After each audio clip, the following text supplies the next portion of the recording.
On the range, I always try a variety of different clubs, different distances. You always talk about practicing when you're uncomfortable, and I think that's the area that it's easy to go to. This is a lob wedge. If I had a 85-yard shot, that's about my normal full lob wedge, and just keep hitting them towards a pin, 50 shots.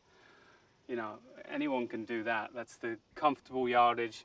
It's what it goes. You're not going to get much improvement from just doing that repetition of something that's very comfortable. So you always want to put yourself into positions where it's something that you're not really used to, and you've got to learn how to do it and do it properly. This is a 60 to 70-yard shot, and the important thing is there isn't a lot of green to work with. I've probably got 10 yards of green.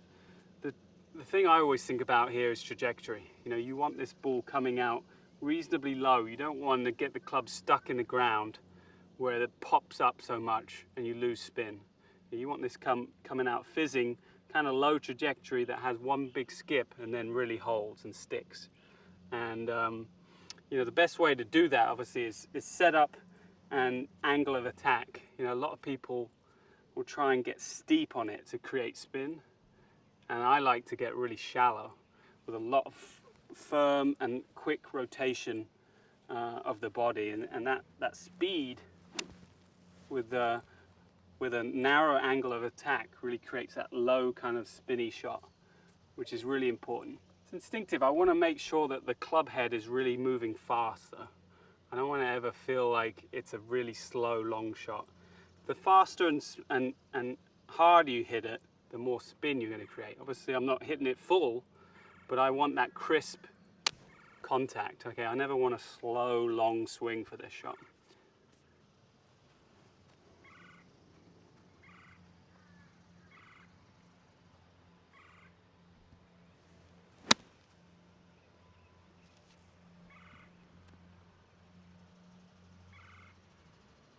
Pretty good.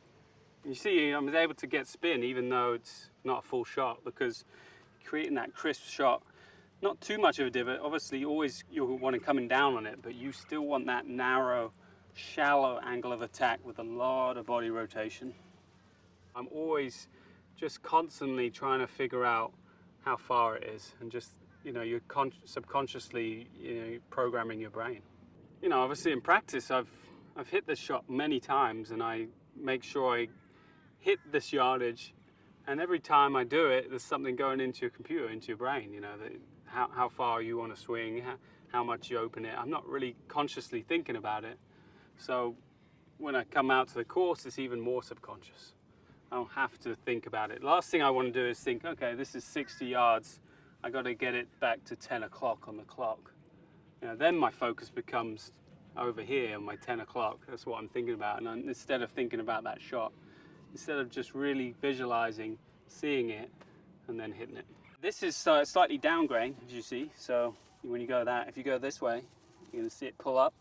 Down grain is always easier. You're not going to, the grass isn't going to grab up and snag in between you and the ball.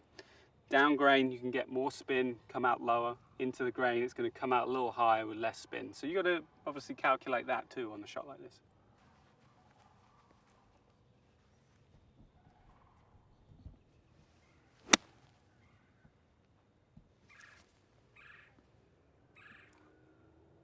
Oh, good.